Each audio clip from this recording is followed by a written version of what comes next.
My friend broke a motel room window on our graduation trip and now we have to get her out of jail, except we're already broke and have no idea what we should do. So this is kind of a crazy story, and it's getting crazier by the minute.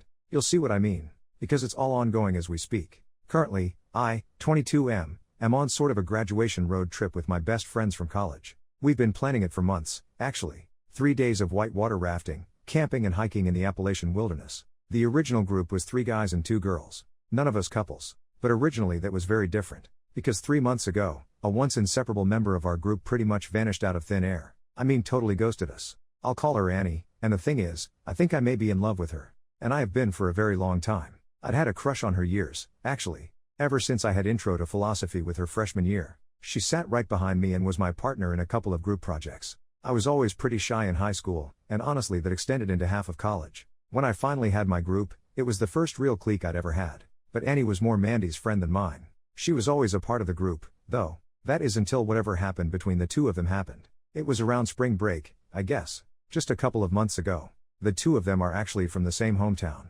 Some suburban place somewhere just like the rest of us are. They've been friends ever since middle school actually. But when they both were home for that week, something bad must have gone down. No one seems to know what it was and no one is talking. Except a curious thing happened just a few days before we left for this trip. They somehow made up. Just like that, everything is right back to where it was. Like nothing ever happened. It was good news for everyone, of course, don't get me wrong. We all missed Annie. And of course, me especially. But we just wanted to know why. What happened to make their friendship go south so fast? And why did we all have to suffer for it? And how did it all somehow right itself so quickly? Well, now that she's on the trip with us, and our van just broke down in the middle of Nowheresville, Tennessee, and a total mental breakdown on Mandy's part, to finally know the whole story. At least Annie's part of it. And to my surprise, it all has to do with me. After the clunking in the engine gave way to smoke, we finally pulled over and decided to get towed to a motel. We'd borrowed the old van from Paul's uncle and I didn't have much confidence in it to begin with. He was some old hippie who lived in town and used it to transport kegs for frat parties. He'd stand outside and sell them at a discount. The tow truck driver wasn't too happy about us all crowding into the front of his cab. But there was no way an Uber would ever find us out there, and the guy said the nearest taxi service was an hour away. So we found some cheap motel called the Stay a Night, which makes the worst Motel 6 look like the Ritz. So I'm out here by the gross little pond of a pool, sitting on a rusty chaise lounge, looking up at the stars. And honestly I have to say it's kind of peaceful.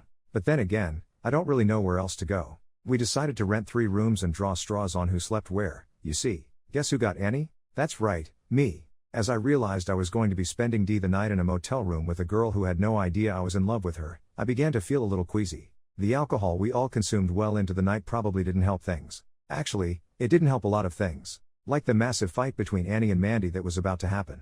Because it turns out, I'm not the only one in this group who felt unrequited love for someone. And how I found that out started with the very dirty looks that Mandy threw Annie's way when I drew her straw. Hours later, we're all drinking in Annie and I's room, and things are starting to get a little crazy. Of course, no one actually heard what was said. I guess Annie whispered something under her breath that Mandy didn't appreciate.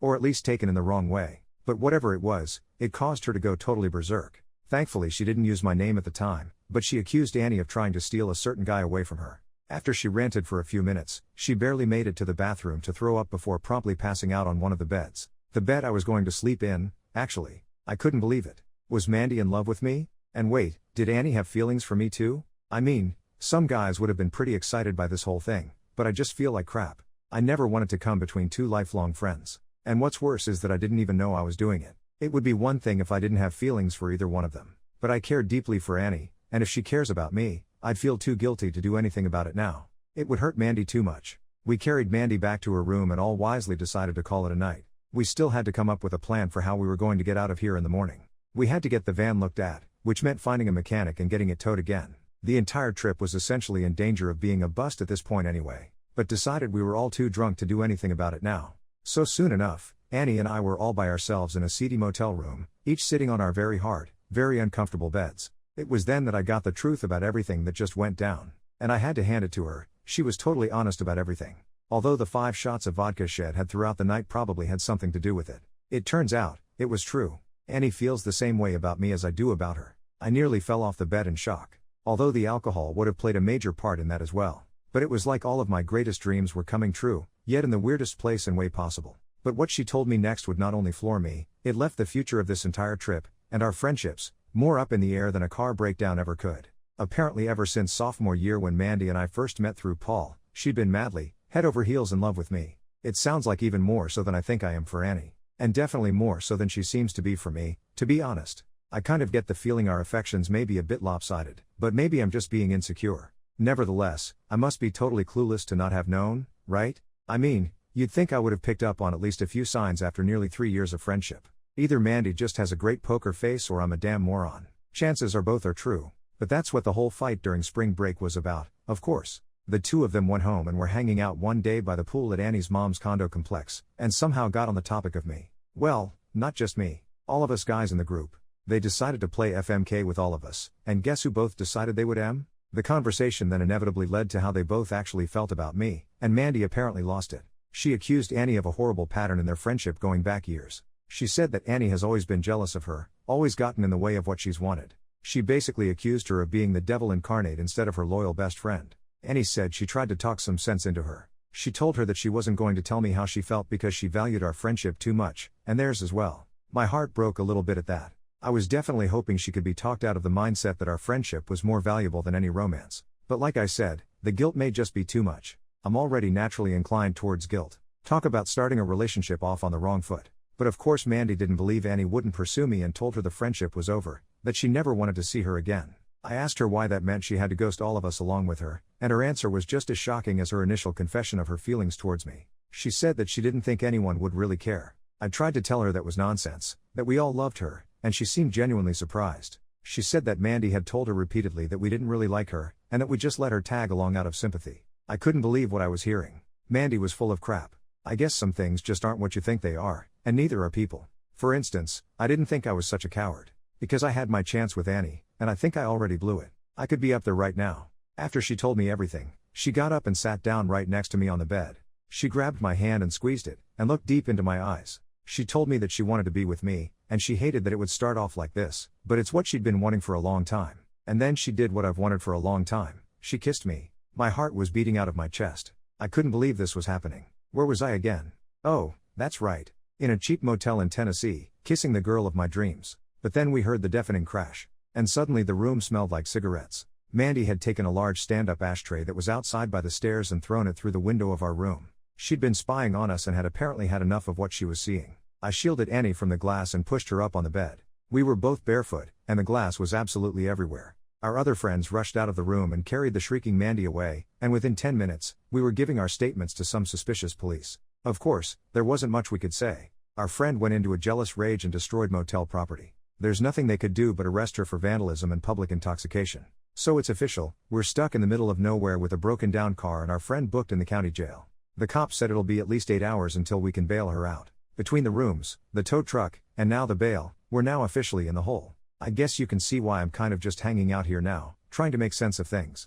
Paul and Brent are going to go down and bail her out in the morning and I'm going to try to figure out something about the van. But in the meantime, I have to go back up and see Annie. And honestly, I don't know what's going to happen between us. Update 1. So, it's the next afternoon and I have good news and bad news. The good news is that we got the van fixed. There was some cylinder or something that needed to be replaced, I'm not really sure. But the tow truck driver knew a guy that could help us on the cheap. The bad news is, we still haven't gotten Mandy out of jail. Something about a shift change or something, or some problem with her license. Honestly, I'm not really sure. I feel bad saying this, but I wish Annie and I could just take the van and go. Just run away and never talk to any of them ever again. I decided to book us another room, and when I went in, all of the lights were out. I thought she was asleep, but when I sat down on the bed and took off my shoes, I heard her say my name in the darkness. I decided that it was finally time to tell her how I feel. Thankfully, she still felt the same as she did earlier, but we both agreed that we were stuck in a sticky situation. She didn't want to give up her friendship with Mandy, but she didn't think that she should have too. And if Mandy was going to destroy it just because she couldn't get over me not being into her, then that was on her. I have to say, I admire her boldness. My insecure side tells me that I'm not worth it, but something about Annie makes me feel like I am. She makes me feel confident. Alive. God, if we could only just take this van and get out of here. Oh, the rest of the trip is cancelled, by the way. I forgot to mention that. We all realized that we just didn't have enough money to get through the trip now. Honestly, I don't think anyone's too broken up over it. But Annie and I aren't looking forward to the ride home with Mandy. And I don't want to sound like a baby, but it's just not fair. I mean, what did I do? All I did was get what I always wanted and it ended up ruining our graduation vacation. Does this mean that we'll all look back on the end of college as the time Mandy ended up in jail because Annie and I fell in love? Update 2. So, I figured I owed everyone one last update considering the last one got such a crazy response. It's been 3 weeks and yes, we somehow made it out of Tennessee alive. All of us, Mandy included. But it took way more time than it was supposed to take. 3 days, in fact. Because the little paperwork holdup that the county jail told us they were having ended up being a case of mistaken identity between Mandy and a wanted felon. It took them 3 days to figure out that our friend wasn't guilty of meth manufacturing and assault on a cop. Needless to say, Mandy was traumatized when she came out. All she wanted to do was go home, and the last thing on her mind was Annie and I. She now had charges she had to face 3 states over, and was still feeling hungover from days before. I guess the case isn't for a few months, but she'll probably be able to plead down to lesser charges. Her lawyer said she might not even have to be there in person. I can't say I've talked to Paul much either. I mean, there's not really much else to talk about now. We're both about to go to different schools and lead different lives. But actually, I've been thinking. Well, Annie and I both have been thinking, and maybe we'll take a gap year. I know, they say it's the worst thing you can do. But Paul's uncle told us all about how we can backpack through Europe for cheap, even these days. We're thinking of going for it and seeing where the road takes us. I know it all sounds crazy. I honestly can't believe it. I mean, just a few months ago, the idea of Annie and I going to Europe together as anything other than friends would have just been the stuff of my wild dreams. But now it's another dream that could very well turn into a reality. And I'm very happy to say that Annie and Mandy have made up. But I don't think things are the same, or they ever really could be. But then again, things may have turned out that way even without me being around. These are the kinds of things that happen when people graduate. People move on with their lives. I really wish Mandy the best. She's currently doing some outpatient mental health treatment, and Annie says she's doing well. I'll be honest, 2 months ago, I had absolutely no clue what I was going to do when I graduated. At least now I know that for the time being, I kind of have a plan. Whatever it is, I'll get to be with Annie. And right now, for me, that's all that matters.